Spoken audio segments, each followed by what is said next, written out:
How you doing today? Fine for you. Good. Okay, so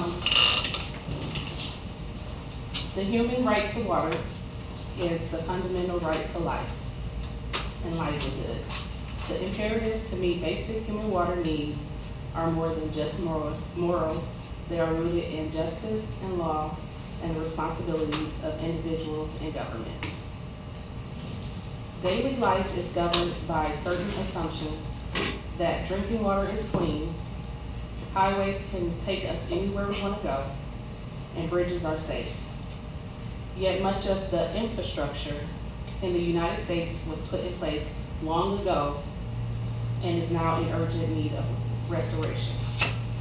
A population of about 200,000 at its peak in the 1960s, Flint's population had dropped to less than 100,000, a dramatic change from its former status as a large industrial town. Where tens of thousands of jobs available at corporations like General Motors. As plants closed and the jobs moved out of town, residents followed suit, along with many of the city's young people. Today, Flint is a majority black city in which almost half of residents live in poverty. The American Society of Civil Engineers puts out an infrastructure report card for the nation every 4 years. According to the most recent report in 2013, the United States is approaching a moment when repairs to pipes and mains will be all the more critical. In April 2014, the Flint disaster originated with the cost-cutting directive from state officials to disconnect the city from the Detroit municipal water system to save money. Until construction of a new regional system was completed, Flint's water would come from the Flint River. While city residents began pushing for better answers, disturbed by the taste that the water was safe to drink, disturbed by the taste, color, and smell of water, they had no reason to mistrust that city officials were saying that the water was safe to drink. Of course, as a newcomer listening to city officials, people trusted what they were saying was the truth. By September 2015, a whole year and 5 months after, a local pediatrician would report a significant spike in lead levels in the blood in children. Data that the state's health officials ignored. Meanwhile, the poisonous water kept flowing, with one sample tested for lead at nearly 14,000 parts per billion, twice the level legally defined as toxic waste. If anything exceeds 15 parts per billion, it should be a level of action taken. The mayor did not declare a state of emergency until December 2015. According to American Water Works Association, 96 million Americans could be at risk for lead-laden water. The number wasn't surprising considering the 6 million to 10 million lead pipes and the legion of leaded plumbing material in their waste infrastructure, all of which can leach lead despite optimal treatment. So again, it had been a whole year and 5 months since the state of emergency was declared, which means contaminated water was being used and consumed at schools, homes, daycares, and mothers during pregnancy. High levels of lead in the bloodstream can be very dangerous.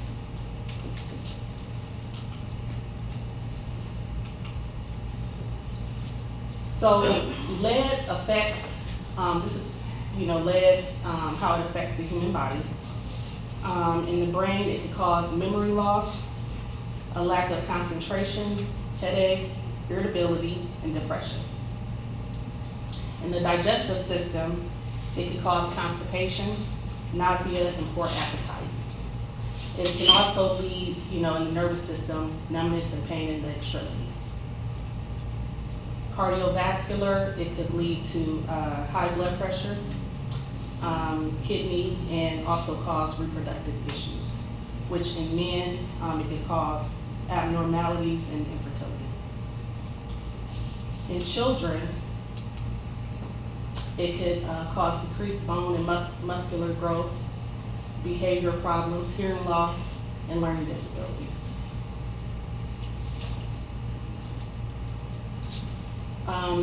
Also, with the contaminated water, there were concerns that it was linked to Legionnaire's disease, which was the worst outbreak in U.S. history, causing 12 deaths.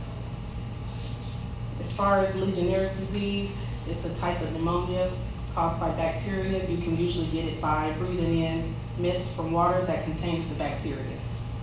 The mist may come from hot tubs, showers, or air conditioning units from large buildings. It doesn't spread from person to person. And as far as the symptoms, there were people complaining of shortness of breath, coughing, headache, and mental confusion. As far as like going by treatment, they just use antibiotics.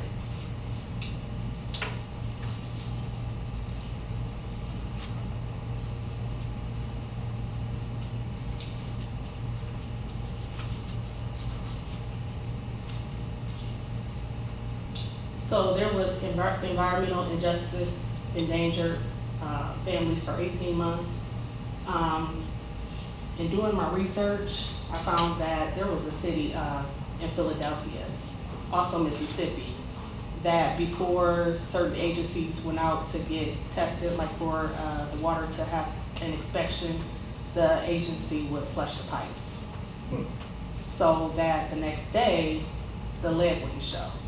If lead stays stagnant in pipes, corroded pipes, for more than 6 hours, there's a chance that lead will be transferred throughout the system.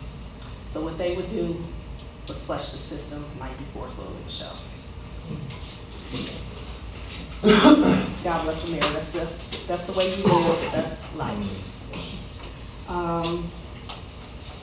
Also, Flint's water is still not safe. The civil servants, with them playing trickery on the American people in Flint and Philadelphia and Mississippi, flushing the system the night before, and the lead levels not showing the next day. Civil servants and consulting firms were indicted. Flint's unfiltered water is still not safe to drink today. Pretty much, if you ask the question, can they go out and buy a filter? No, because the lead levels are too high. So they're still in need of water.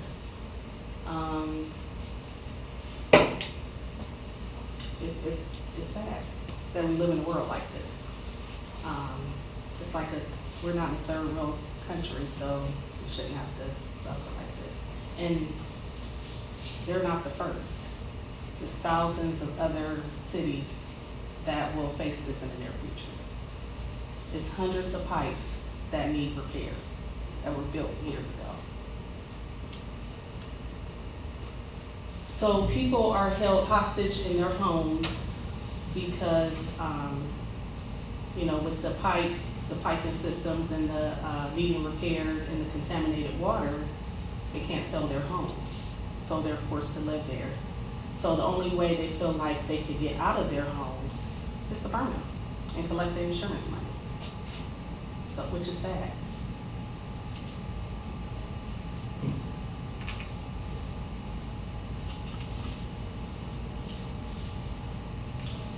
So Flint is just one of the cities among thousands. It's estimated more than 1 million miles of water mains lie beneath U.S. soil. The American Society of Civil Engineers warned that many of these pipes and water mains are more than 100 years old, built before the dangers of lead were fully understood. So with this issue still at hand, there's something we all can do to help the people in Flint with this crisis. To make a donation, just call the Center for Hope, and that's that first number there, or you can schedule a water drop-off at the next number. Because I think we take life for granted. We get up, we shower, we have clean drinking water, and we just go on about our day, not thinking, like I said, there are thousands of water mains that need replaced. The infrastructure needs repair. We're standing on soil, and under that soil is pipes that were made a long time ago. So they need repaired. So the people of Flint need your help in the midst of this crisis. It says a lot when the American people go above and beyond to help one another. Continue to support and keep this city in your prayers. Thank you.